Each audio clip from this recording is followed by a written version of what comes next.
Oats brownie അവസാനിപ്പിച്ചിടത്തു നിന്ന് തുടങ്ങാം നമ്മുടെ ബിരിയാണി ഉണ്ടാക്കൽ. നമ്മളിവിടെ 1 കിലോ പ്രോൺസാണ് എടുത്തിരിക്കുന്നത്. ആവശ്യത്തിന് ഉപ്പ്, മഞ്ഞൾപ്പൊടി, മുളക് പൊടി, മല്ലിപ്പൊടി, ലൈം ജ്യൂസ് ചേർത്ത് നമ്മൾ നല്ലപോലെ മാരിനേറ്റ് ചെയ്ത് ഷാലോ ഫ്രൈ ചെയ്യാം. പ്രോൺസ് ഗ്രേവി ഉണ്ടാക്കാനായി ഒരു പാത്രം എടുത്ത് അതിൽ ഓയിൽ ഒഴിച്ച് നമ്മുടെ പട്ട, ഗ്രാമ്പൂ, പിന്നെ ആ ബേ ലീഫ് എല്ലാം കൂടി ഇട്ടതിന് ശേഷം സവോള ഇടുക. സവോള ഞാനിവിടെ 5 സവോളയാണ്, 5 മീഡിയം സവോളയാണ് എടുത്തിരിക്കുന്നത്. അത് നല്ലപോലെ വഴറ്റിയതിന് ശേഷം കുറച്ച് ഉപ്പും ഞാൻ ഇട്ട് കൊടുക്കുന്നുണ്ട്. സവോള നല്ല ഗോൾഡൻ ബ്രൗൺ ആകുമ്പോൾ നമ്മൾ തക്കാളി ആഡ് ചെയ്ത് കൊടുക്കുക. ഞാനിവിടെ 3 മീഡിയം സൈസ് തക്കാളിയാണ് എടുത്തിരിക്കുന്നത്. അതും നല്ലപോലെ ഇളക്കി കൊടുക്കുക. സവോളയും തക്കാളിയും നന്നായി വഴന്ന് വന്നതിന് ശേഷം ആവശ്യത്തിന് മുളക് പൊടി, 1 ടേബിൾ സ്പൂൺ മഞ്ഞൾപ്പൊടി, 1 ടേബിൾ സ്പൂൺ മല്ലിപ്പൊടി, 1/2 ടേബിൾ സ്പൂൺ ഗരം മസാല എന്നിവ ചേർത്ത് വഴറ്റി കൊടുക്കുക. ഗ്രേവീൻ്റെ ടേസ്റ്റ് കൂടാനുള്ളൊരു സീക്രട്ട് ഇൻഗ്രീഡിയൻ്റ് ആണിത്. ഞാനിവിടെ 2 പൊടി ഗാർലിക്ക്, 2 ഇഞ്ച് ജിഞ്ചർ, പിന്നെ ഒരു പിടി കൊറിയാണ്ടർ ലീവ്സ്, കുറച്ച് മിൻറ്റ് ലീവ്സ്, പിന്നെ ഒരു ഹാഫ് തക്കാളി കട്ട് ചെയ്തത്, പിന്നെ നമ്മൾ ഒരു 1/2 കപ്പ് നമ്മൾ കാഷ്നട്ട് സോക്ക് ചെയ്തതും 1/4 കപ്പ് നമ്മൾ ഫെനൽ സീഡ്സ് സോക്ക് ചെയ്തതും കൂടി ഇടുക. അതിനുശേഷം 2 ടേബിൾ സ്പൂൺ കേർഡ് ഇടുക.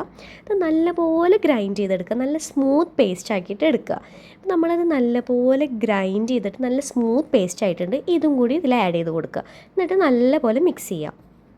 ഇതൊരു മീഡിയം ഫ്ലെയിമിൽ ഇട്ടിട്ട് ഈ പേസ്റ്റ് നല്ലപോലെ കുക്കാക്കി എടുക്കുക. ഒരു 5-10 മിനിറ്റ്സിൽ കുക്കാക്കിയതിന് ശേഷം നമ്മൾ ഷാലോ ഫ്രൈ ചെയ്ത് വെച്ചിരിക്കുന്ന പ്രോൺസും കൂടി ആഡ് ചെയ്ത് മിക്സ് ചെയ്തെടുക്കുക. ഗ്രേവി നല്ല തിക്ക് കൺസിസ്റ്റൻസിയിലാക്കിയെടുക്കുക. ഇപ്പോൾ ഇത് നല്ല തിക്ക് കൺസിസ്റ്റൻസി ആയിട്ടുണ്ട്. ഇനി ഫ്രൈഡ് ഓണിയൻ ഉണ്ടാക്കാൻ വേണ്ടി ഒരു സവോളയാണ് എടുത്തിരിക്കുന്നത്. പിന്നെ കാഷ്നട്ട്, കിസ്മിസൊക്കെ കൂടി ഫ്രൈ ചെയ്തെടുത്തിട്ടുണ്ട്. റൈസിൻ്റെ പരിപാടിയിലേക്ക് കടക്കാം. നെയ്യ് ഒഴിച്ചതിന് ശേഷം ഒരു 5-6 കരയാമ്പൂ, 2 ഏലക്കായ, പട്ട, ബേ ലീഫ് ഒക്കെ കൂടി നല്ലപോലെ ഇളക്കി കൊടുക്കുക.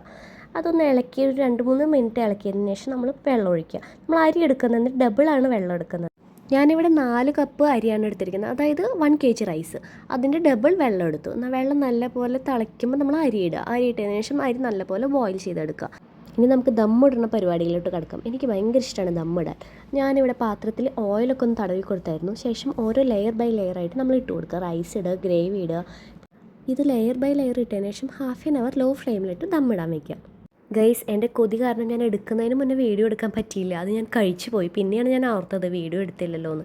എന്തായാലും ബിരിയാണി അടിപൊളിയായിരുന്നു. എല്ലാവരും ട്രൈ ചെയ്ത് നോക്കുക. അപ്പോൾ നെക്സ്റ്റ് വീഡിയോയിൽ കാണാം. ബൈ.